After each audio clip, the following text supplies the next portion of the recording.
You know what, Shinboo? I'm smelling something big here. I know. Zigs. Yep. Zigs, man. Yep. Zigs I know. for I know. Omega Esports. The Plus the Fiora. backdoor. Plus the Fiora. Mhm. The 4-1 config here of OMG is very strong. So it falls upon the Camille and also the Aurelion Sol to break the formation of the 4 when 401s are being pulled off by Omega, because they're gonna be doing it a lot at the 6 minute to 9 minute mark of the game. Absolutely. Though, we're now looking at the early game with typical NXPs going in for 3-man roam on the top of the side of the map. But you also have Omega Esports waiting alongside this buff as well. And Lee Sin, I think, is very important when it comes to the red buff to just produce massive advantage into the early game. But nevertheless, you know what I'm expecting right now is for that Lee Sin to maybe go for the US Blade? Well, that is what I'm hoping for, because you know what, that is increased damage for a dragon fight. Yeah. But nevertheless, Yeah. Aurelion Sol is forced to flash away as NXP, as Lee Sin comes through, but Corky with a Gatling gun just 2-4-1. dominates that HP Yeah, down that's to 2-4-1. brain. Yep. So that's a 2-4-1 but with a juggle on a double buff. And that will be up to Joshi. Now the thing here is that that's just a double buff out of the 2 buffs taken on the map. So 3 buffs will go to the side of NXP. And also want to emphasize that it will be a longer buff onto Joshi. Absolutely. You know what? Lee Sin getting that red buff already very key. But he died in that fight, which was something that you're not supposed to do. And now Vi, having killed off Lee Sin into the early matchup with 1 death already, is now going in for the pressure into the bottom side of the jungle. But now it's going to be the Lee Sin going in for the pressure as well, going in for the counter-intuitive fight. It's Fiora actually being slain by the enemy team. Jushi is still alive, but it's going to be the double kill from that Camille. It's a 2-for-0. Trade-off in favor of NXP, dominating the early game with a 2k gold lead. I'm not so sure if I missed something, but I'm really curious how the hell did Joshi survive that one. I think there's a smite. I think there was a smite used for sustain. I'm not so sure on the graph, or maybe I missed out something. Or maybe the damage is not really there onto the side of Omega. But this is a total disaster now for Omega. Very early into the game. There is a heavy demand for them to group up, because the aggressor for that fight was NXP. It was Joshi who was trying to actually bully out the Lee Sin in his own jungle. And now, potentially, this could be all 4 buffs of the game going at the hands of NXP.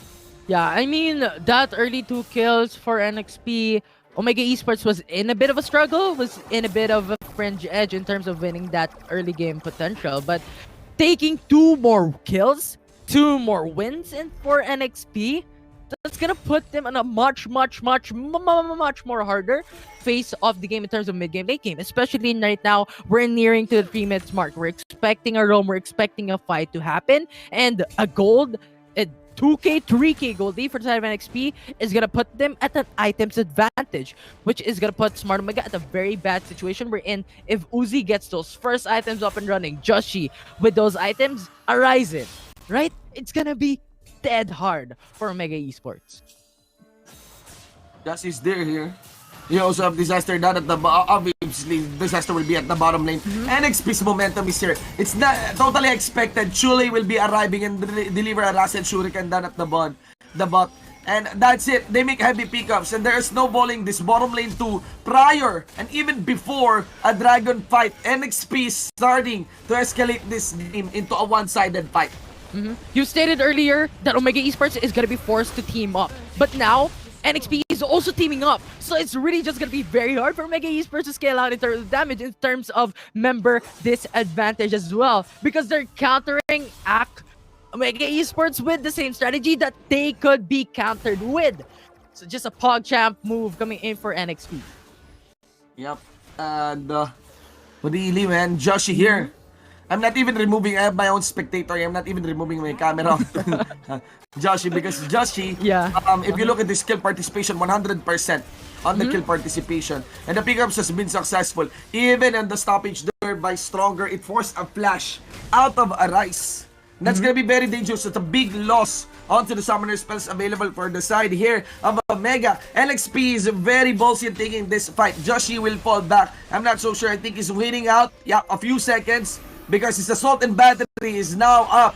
Members here of NXP will deliver the fight against Omega. Assault and battery is indeed there. They want to get the first pick up to JLC. Delivers also a counter with the Mega Inferno Bomb, and the bullet time will be another zone. And for sure, way on the members here of Team Omega. NXP in the position for the Drake. Can they contest? Let us see. Impressive here. Wants to go for the steal. Rather, they focus their attentions towards Shule and NXP. Round 2 on the chase here. Onto the Banana Blast down at the mid. They will get the kill on time lapse. Yeah, it's just expected for NXP.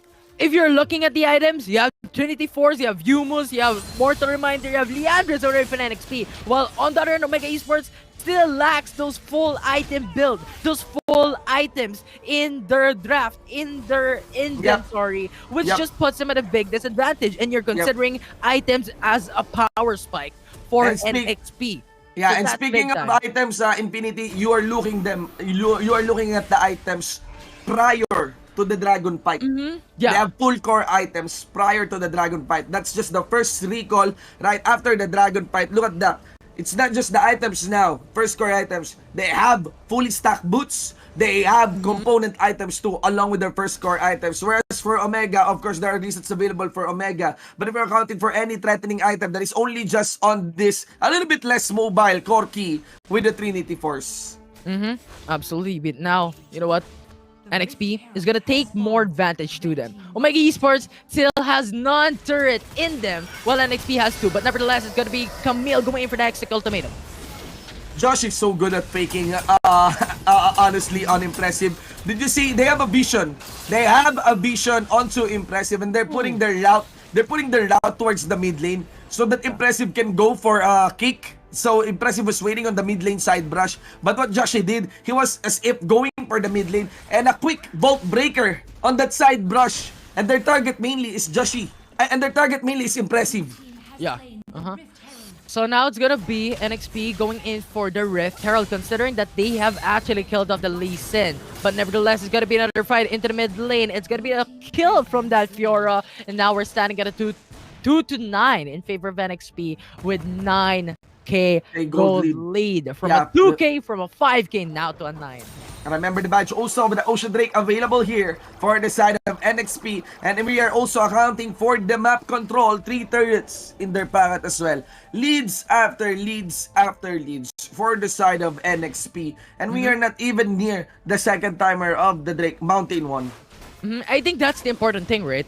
When you have something in advantage for you, you need to translate it to something bigger. If you don't, you're gonna get punished. And that is what NXP did. They got the first 5 kills, they translated it to turrets, they translated it to 3 turrets and a dragon, and even a Rift Herald right now into the 7 minutes and 30-second mark. And now they're sitting at a big advantage against Omega Esports. And now Omega Esports needs to think of something unconventional, untraditional. Right now, we're gonna have a gag coming in from Omega Esports. They got a full combo, but of course within that distance, that Camille is available for hook shot to make an escape during the Baron pit. And here comes Chule. The Star Surge already on cooldown, a bit off on the timer for that moment. It doesn't matter. The bullet time is also the perfect follow-up from the engager done by Chule along with Disaster. And you can actually see NXP delivering the Disaster against OMG. An inner top lane turret should be taken in. They may have license also on delivering damage on this inhibitor top lane.